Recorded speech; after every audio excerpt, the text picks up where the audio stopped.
Do you ever look outside and see butterflies or bees crawling across a flower? Do you know what they're doing on that flower? They're looking for nectar and pollen for food. As they do, they're helping the flower reproduce and make seeds. Insects and animals that help plants reproduce are called pollinators. To make seeds, most flowers must be pollinated either by the wind or by living organisms such as insects and animals. Pollination occurs when pollen from the male anther of a flower is transferred to the female stigma of either the same plant or another plant of the same species. Pollen is a fine powder that is produced by many plants.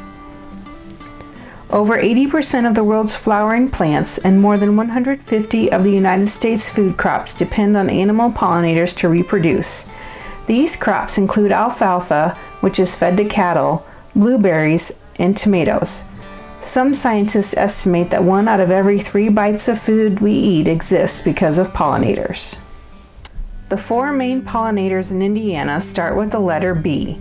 They are bees, butterflies, beetles, and birds.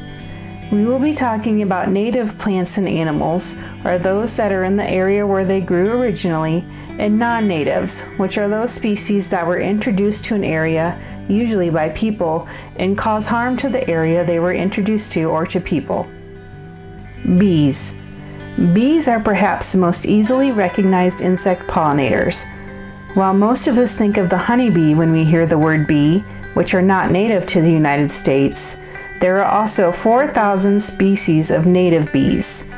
2 important differences between honeybees and native bees are that honeybees make honey and live together in hives, while native bees do not make honey and are mainly solitary, meaning they don't live in groups. The nectar and pollen that flowers produce are staples of a bee's diet.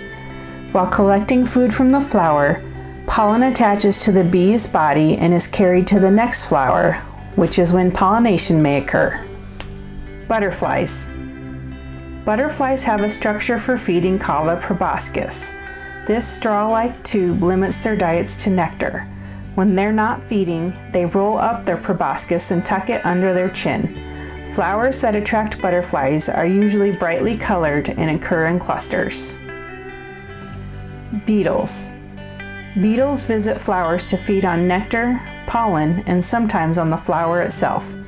Soldier beetles and lady beetles are 2 examples of native beetles that act as pollinators.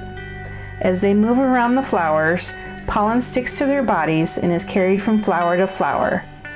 Though they can see color, beetles primarily rely on their sense of smell to find flowers. Birds. Hummingbirds are the most common bird species that aid in pollination. They are mostly attracted to red flowers with long tubes that they can put their long straw-like bill into and find nectar. Hummingbirds do not have a strong sense of smell, so the flowers they visit are generally not very fragrant. As the hummingbird eats, its head and body may get a dusting of pollen, which the hummingbird then transfers to the next flower that it visits. Pollinators provide a very important natural service, but many are in trouble. They are facing extensive losses of feeding and nesting sites, or habitat, due to human activities. As people clear land to build houses or to plant corn and other crops, pollinator habitat is destroyed. Pollinators also face problems from pesticide use. Pesticides are chemicals that are used to kill insects that harm plants and crops.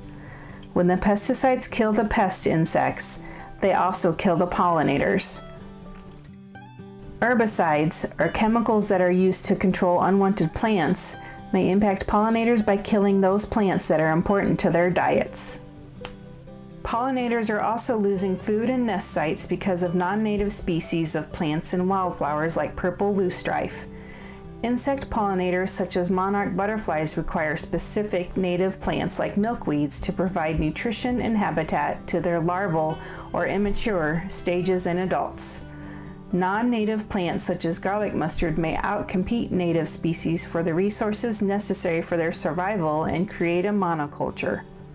Non-native plants may also attract pollinators away from native species that are more nutritious and are better food sources, and therefore we lose the native plant pollinator benefits. There are many ways you can help native pollinator species. One way to help is to plant flowers native to your area in your flower beds and gardens that bloom at different times throughout the season. Examples of these for Northeast Indiana are spring blooming golden alexanders, purple coneflowers that bloom in the summer, and asters for the fall. You can also enhance your pollinator habitat by providing a patch of bare ground for ground-dwelling native bee species. And if you leave plant stems and fallen leaves until the spring for nesting, you will provide even more valuable habitat for other insect pollinators. Fallen logs and stumps could be left for bees and beetles to use for nesting as well. Don't forget to provide a water source for pollinators that may nest or feed in your garden. Finally, whenever possible, reduce or eliminate pesticide use. To learn more about pollinators and which native flowers are recommended for planting in your area of Indiana, contact your local Purdue Extension Office or Soil and Water Conservation District.